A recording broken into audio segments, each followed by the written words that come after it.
Hey there, AfterBuzzers! Welcome to the Expanse After Show. We're talking about Episode 11, Fallen World. The slow zone speed has changed. Naomi has been reunited with her boys, but Melba kind of followed along, and Anna too. What? And we have a special guest. Stay tuned.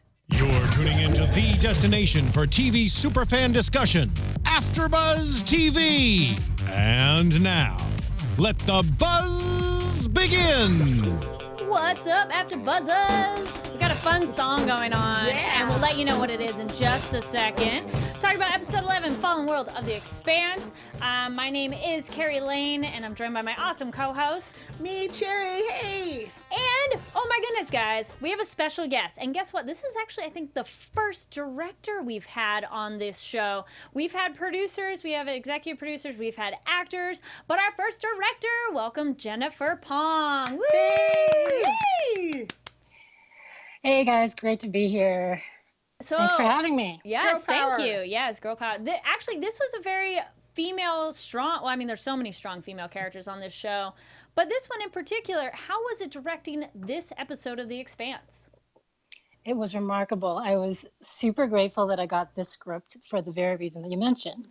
It is a time when, the episode is one of those where all the wonderful, powerful men that we love are all kind of unconscious. And so it kind of leaves a lot of space and screen time for some of our most interesting female leads. And they get to kind of kick ass for a little while. Yes. So it was awesome. Nice. Now, had you been a fan of the books before you got involved with this show?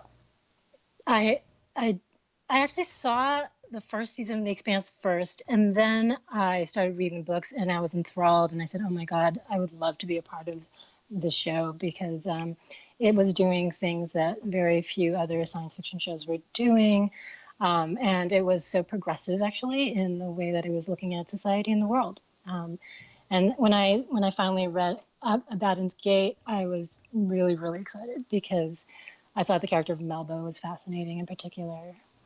And so, super, super grateful for getting involved. Wonderful. We also have a live chat on our YouTube page. Welcome to everybody who's in that.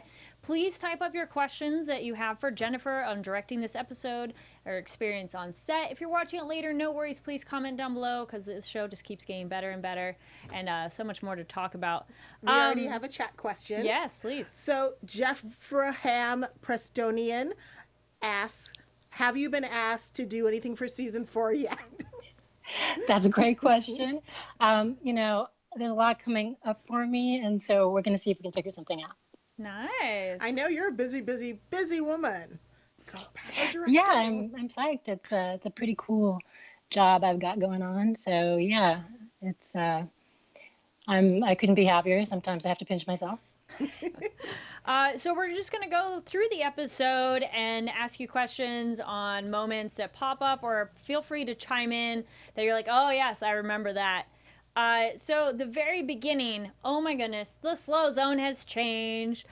As the director, how is that trying to achieve that visually? Because, on paper, it's very easy to be like, oh, it changed. Right. It was wonderful. The first, I received the script, and of course, like basically at the top of the script, it said, note to everyone, this entire episode is in zero gravity. And I was like, really? I get to do this episode? Amazing.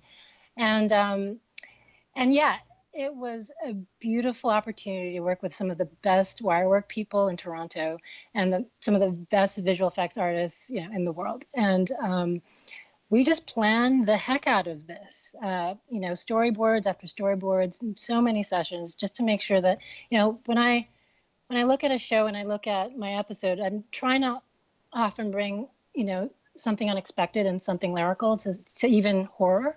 And so I just really wanted to give it my all. And I just started, like the moment I started prep, I was kind of just collaborating with Bright Culp, actually, who was the VFX supervisor for my episode, saying, what do you think if, this character, we have a dead person who's in that hallway, and he's like spinning, like making a pirouette, and what if there's a gash in him that's kind of, so that the blood is kind of spinning around him like a ribbon. I was just really looking for as many creative ways to look at like the gore of Blood and Zero Gravity as I could. And then also looking at, okay, how do we handle this really ambitious fight with, which we'll get to later. We should probably talk about that later.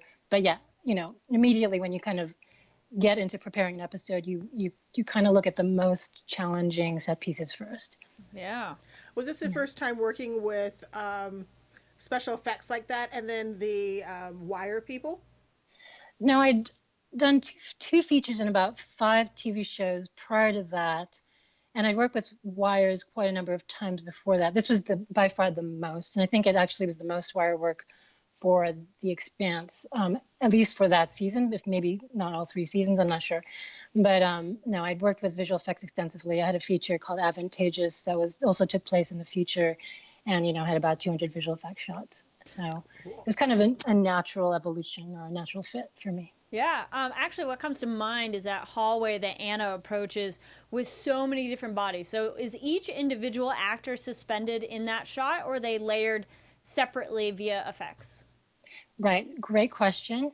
Okay, so we kind of did a combination of everything, and almost every department was involved, and that was what was so wonderful about making that happen. We had about 6 people suspended on wires, and then we had people on these kind of, special effects is another amazing and extremely critical department, and they would bring in these kind of green screen, like something called a teeter-totter, where one of the guys in the back is kind of laying down, and he's kind of on the seesaw thing, and he's like floating like this, and someone's manipulating it off screen and kind of puppeting him. And so then they paint that out in post. So we had him, we had 5 people suspended, someone kind of up in the rafters, and then people kind of on these little stools that were also green, painted chroma green, so that it was really about kind of balancing resources. And so the people that you see closest to us are the ones who are actually suspended. Oh, very cool. Mm-hmm. Do we have another question? I have a question here from Hydralisk. He or she says, did the fact that the entire episode in COG cause any problems when you were shooting it? It's a great question. I think problems is not the word I would use, only because that is exactly what we're doing. We're meeting challenges and trying to make the most beautiful episode we can. So it was a challenge that we all were ready to meet. And I would say that probably the most challenging set piece was the fight between Melba and Naomi, because Melba's suit was pretty darn heavy. It was about 40 pounds, and we're also lifting her up into the air at some point, and the suit was kind of made, and they were making tweaks at the last minute, and so when she would swing her arm, sometimes there'd be a little bit of a jam or something, and so making sure that that was kind of ready to go was a bit of a kind of time added moment and time pressure. But I think that other than small things like that, it was really just about kind of people focusing and getting their shots and coordinating really well. And we had a fabulous team.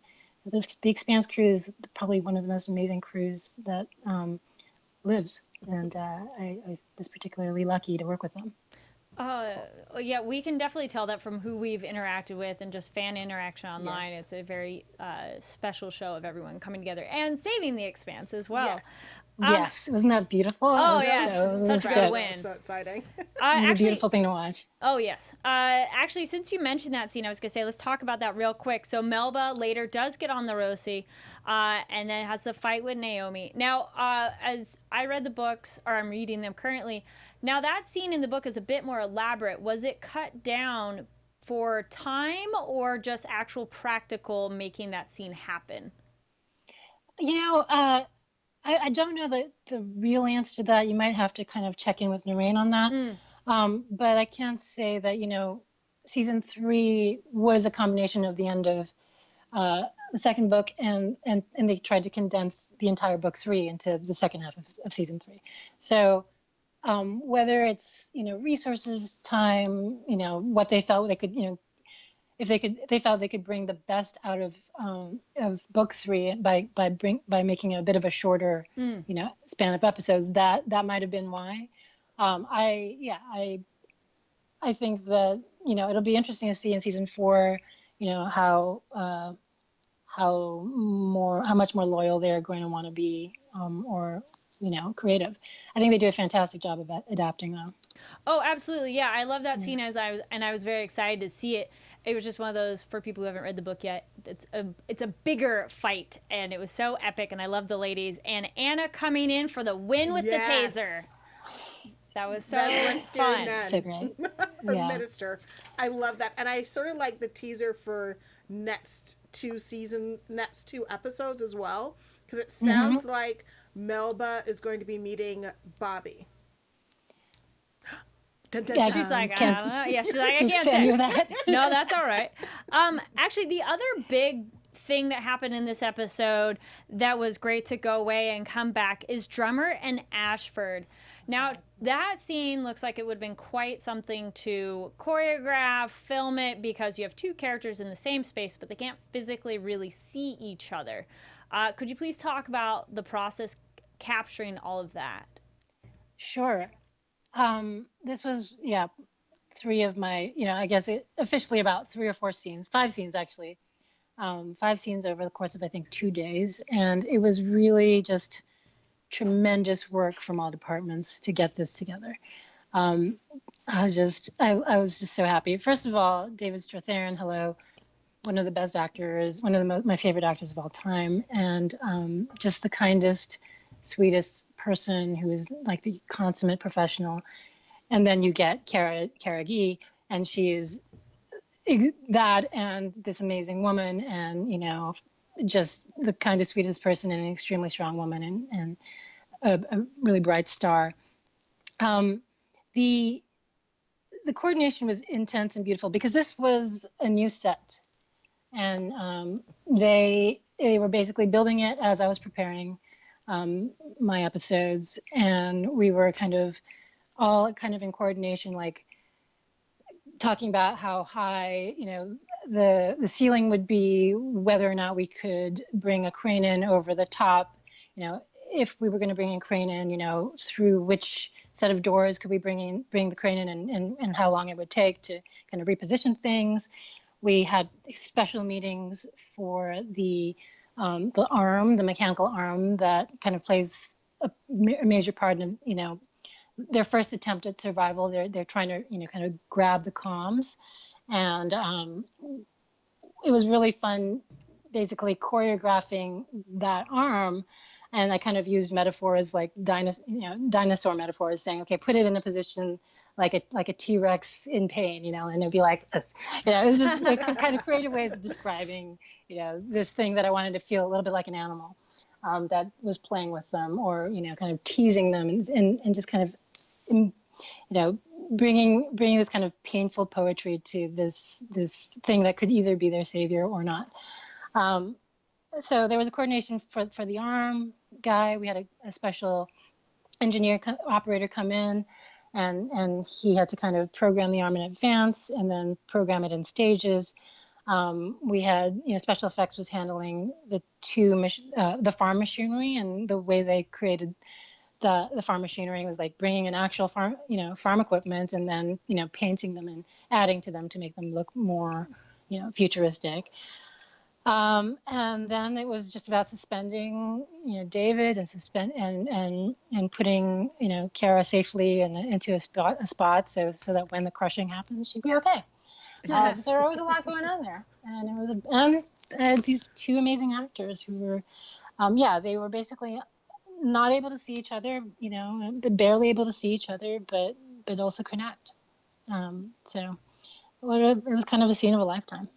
Well, a couple movie magic questions here. One, were all the scenes them actually in the same space, or were there some where you did just her and just him? And how long was each actor, how long were they suspended in that, how long were they pitched in those spots? I think so the first question. Roughly. Yeah. They were always there for cool. each other. There was some pressure to separate them for time, but I would say that pressure was resisted very well. And they just wanted to really be there for each other, and I thought that was wonderful, because these scenes are so they were so important, and I think it, their connection was like the best chemistry I'd seen in a long time. And sorry, what was your other question? I thought, I was just curious as actors, how long was a go at it till you go, okay, let's take a break, let's bring them down?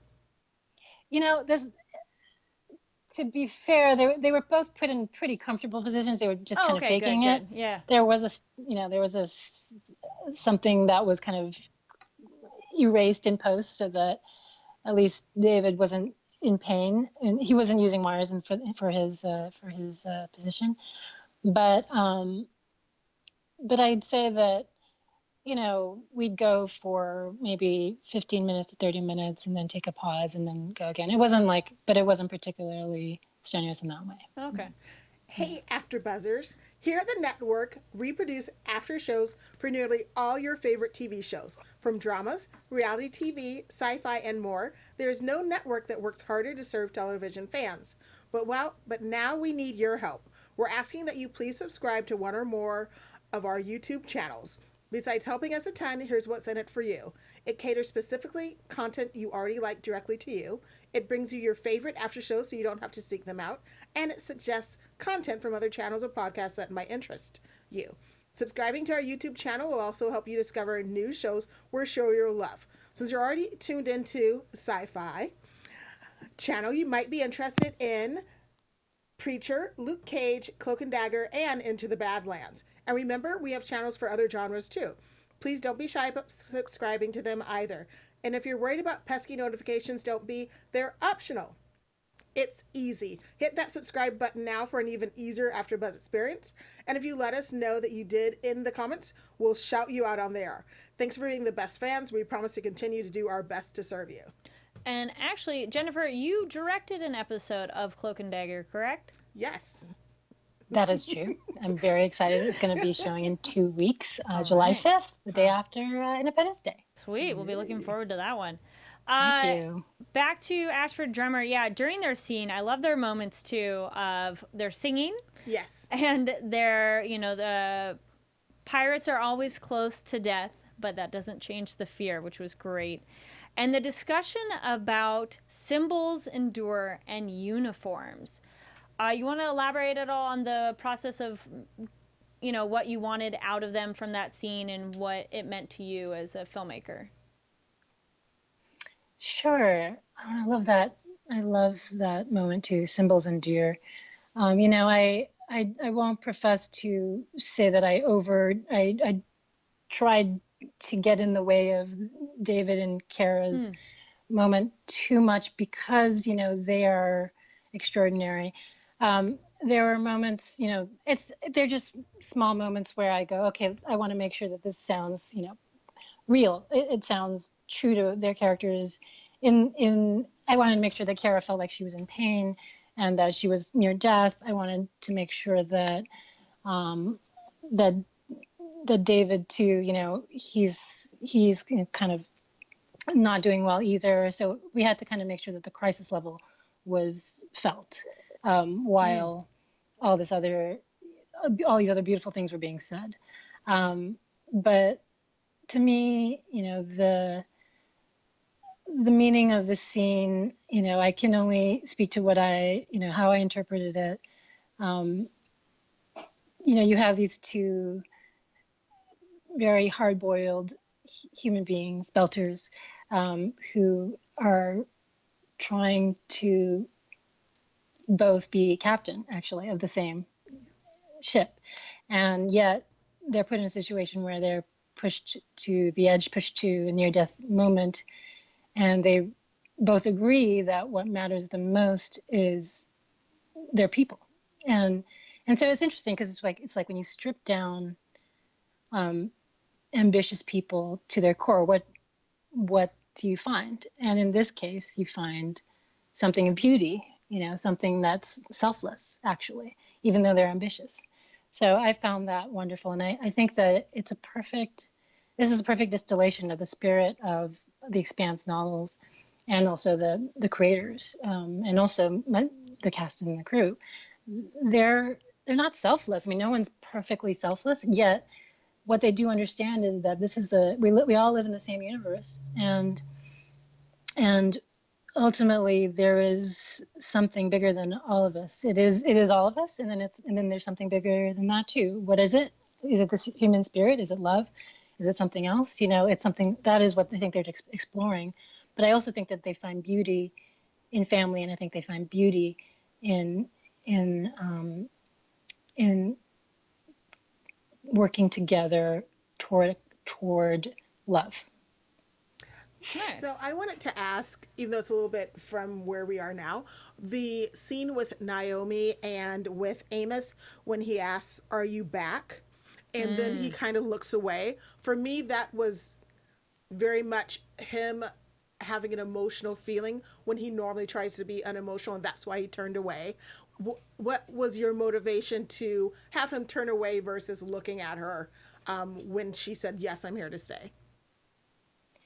I think that's something that I don't know if I personally invented. It was something that we all agreed on, that we wanted. He felt betrayed, when she left the first time. He thought he knew her, and he realized that he didn't. But he did know her. He just didn't understand why she left. And I think both in the books and in the series, Amos has a very special journey, and that is one of assigning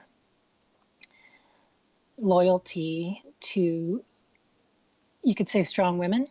It could be men as well, like Prax as well. But he almost is loyal to, it feels like extremely loyal to one person at a time. And when that person disappoints him, it's going to be hard to recover from that. But clearly there is something that he can't deny. He loves Naomi, obviously. And so yeah, that's something that they're still negotiating. Yeah, I love that moment where she also said she had to pretty much be away to understand that this was her family, which is often true. It's when you're away from something you're accustomed to, that's when you realize how much you missed it. Yeah. I mean, I think what's wonderful about that is that it speaks to so many things. Is your tribe the most important thing, or are the people that you've been working with for the longest time through thick and thin the most? Are they your family, or are they both your family? And can they both be your family? Yeah.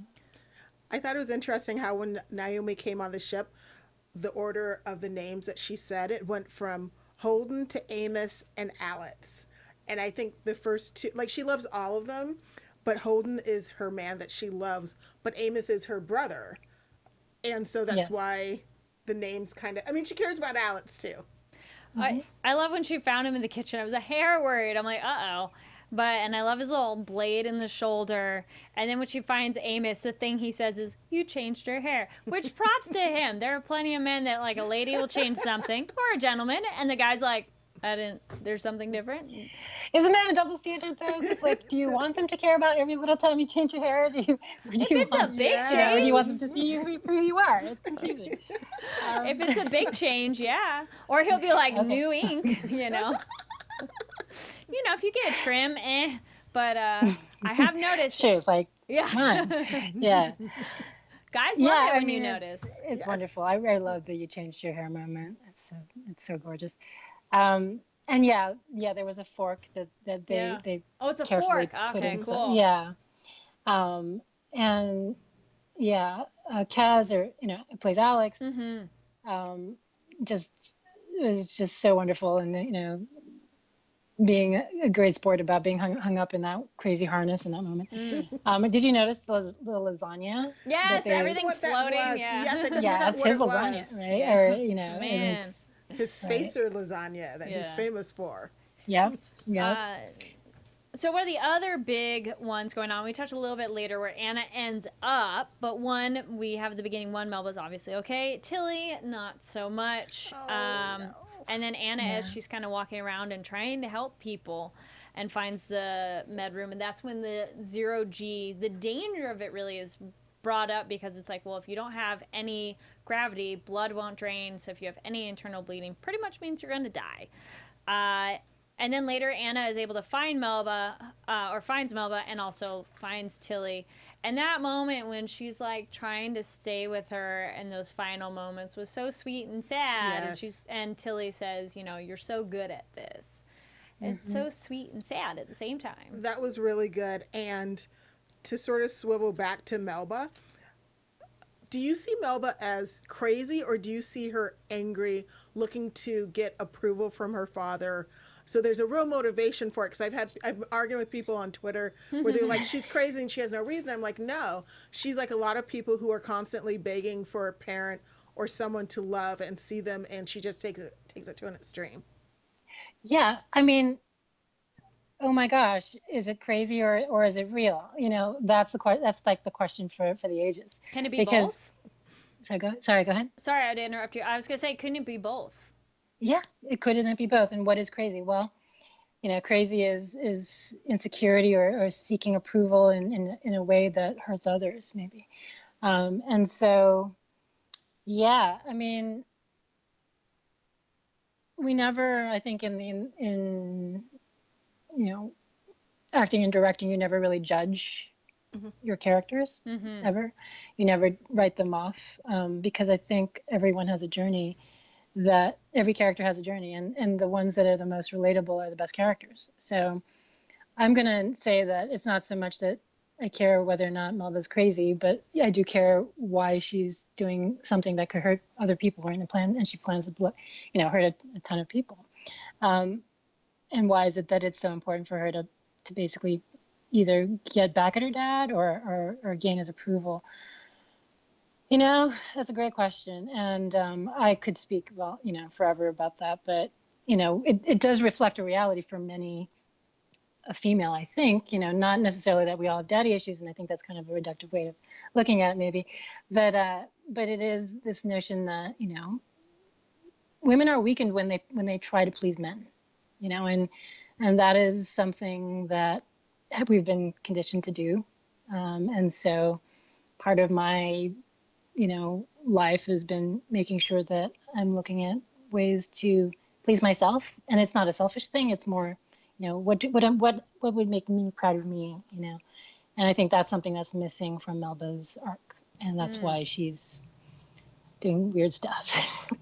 Definitely can see that. She's nothing internal for her in terms of it's all projected out to other people, especially Holden.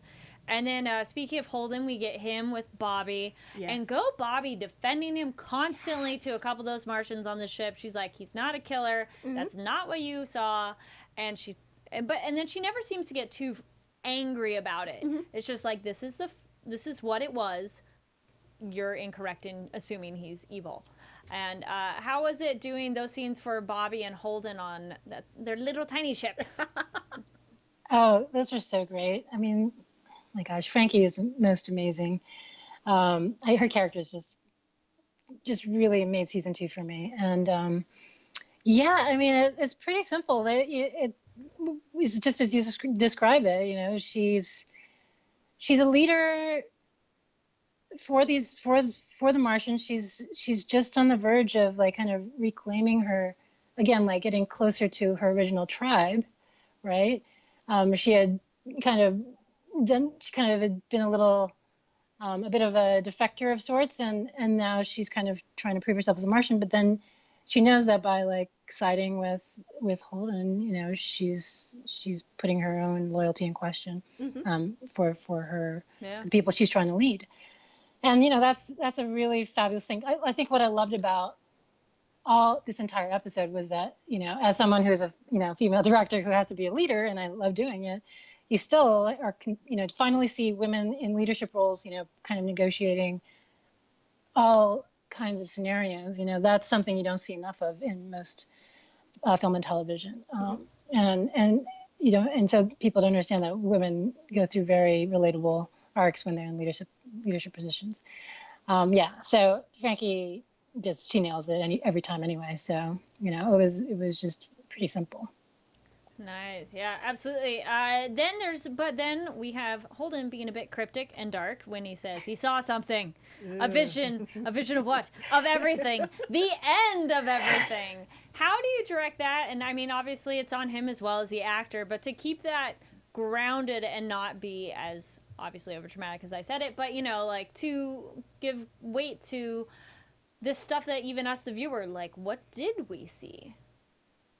Right. I mean, you in that situation, you kind of see what Stephen. And we wanted to see what Stephen had to bring because he's a very thoughtful actor and he knows what he saw. So it really is all about making sure that I'm supporting what he's trying to do and then capturing it. And if there, you also maybe try a couple of takes with different evaluations, a couple of takes that are more or less a different shade of gray. But that's only to give a few cutting options, so that to offer a few cutting options, just in case you want to be more cryptic or less cryptic, about how he felt about something. Sure. Yeah. And then actually, we were talking about strong female leaders, but unfortunately, Drummer is a strong female leader, but essentially sacrifices herself for Ashford. Yeah. Though technically, with internal injuries for him, I would probably go for her. Internal bleeding's no good, but go her for like making that choice. And I am so proud of him that he's like, Drummer is the only reason I'm alive right now, and he's telling the other belters that. I'm like, all right, maybe I trust you a little bit more, sir. I think he thinks she's gonna die, so he wants to make himself look good. Yeah, that's interesting. I'm so glad that you both don't have exactly the same evaluation of that. Well, we've talked about that, is like and it's been brought up in the show that it's like, okay, are you being nice only to make yourself look good, or is it genuine? And it really does play either way, which is very exciting as a viewer because it can go either way. You don't really know his motives. Yeah, they're really good at that stuff, and yeah, it is. I'm trying to make sure I do not spoil Wednesday, so I'm trying to say something, but I'll just stop because it's very delicate, and I'm just find it great that is really the most intriguing thing is whether or not you can trust someone when they seem so darn genuine. I know. And then the other kind of epic thing that ends in the episode is the Behemoth is a unique ship because it has the rotation. And they mentioned it's never been done before, but lo and behold, it's fine. It's like, oh, we're good. And no, it's not quite that easy, but they have the 1G with it, and they do a ship-wide to all the ships out there. Come to our ship. We have gravity. Bring your wounded, and the Belters embrace all of you. This is kind of a question then for viewers as well. How suspicious is this, having everybody all on the same spot? How is this going to turn out? Please leave comments down below. Any other quick thoughts or questions from the chat? Well, I was going to ask about Ache. Why is this doing that? Hold on one second. Before we get to the end, actually, also, Jennifer, was there any other moments that stood out in this episode for you that you want to comment on that we didn't get to touch on yet? Let's see. No, I mean, we talked about, the hall was wonderful. I mean, we could talk a little bit about the fights more if there's anything in particular that you had a question about. The 0G fight with Melba and Naomi. It came across beautifully. You can definitely tell it's like they're floating and grounded or not. Yeah. Any quick questions from the chat? So Chris Servicki says, how was it working with an episode where the larger plot was already laid out from the book? How was it working with an episode where the larger plot was already laid out from the book? I haven't read the book, so... Yeah. It was great. I mean, I knew maybe months before I got my script where we were going. And so I wanted, of course, to give myself as much time to, feel very connected to the characters as I could. So I read the book again and, tried to really understand where Melba was coming from. And then, once I got the first draft of the script, I kind of went through all the notes that I'd written down and said, okay, now that I know that this is what we're focusing on, how can I kind of blow this up more? So, I mean, I think I wanted to make sure, actually, because I felt so like I really understood where Melba was coming from. I really wanted to try to convey as much as possible her humanity, and I think that will come through a lot in the finale. Awesome. And yeah, but that was a really, because she was so unique a character. I really was hoping to make people understand her. Cool. Well, I'm excited to hear what you'll be doing, seeing you next season on the Agents of S.H.I.E.L.D. episode that you'll be directing, as well as the Boys on Amazon, which is executive produced by Eric Kripke, Evan Goldberg, and Seth Rogen. Yeah, Seth Rogen. Yeah, I'm super excited. I'll be shooting. I'll be starting prep on that in August, I believe. Great. Well, unfortunately, Belters, Earthers, and Martians, we are out of time. Thank you so much, Jennifer, for talking with us. Where can people find you online to know more about you and the projects you're working on? Sure. I should plug my second feature film, Advantageous, because it's on Netflix and so easy to watch. Oh, congrats! Yay! Yeah, it's actually a sci-fi family drama about a mother and daughter, and it played at Sundance in 2015, and it won a jury prize there. Oh, wow. And actually, I think the producers saw the film and thought that it was almost like a bit of a prequel to The Expanse. So for folks who like dystopian sci-fi that have kind of a dramatic element that's fine, they might find relatable, and a little bit of social commentary, Advantageous might be for you. Great. And I'm on Twitter at Pongvantageous, and you can find me on Facebook if you like as well, as Jennifer Phang. Yay! Thank you again so much. Thank you. And then we look forward to seeing the finale. We don't have time for predictions, so it's the end next week. And it was a pleasure talking with you, Jennifer, about the episode. You so much. And look forward to seeing your film, too. Yes, I'll watch it on the Netflix. Yes, on the Netflix. Yeah. All right. Thanks, Cherry. Thanks, Kari. Thank you. Have a good night. Have a good night. Good night. Bye.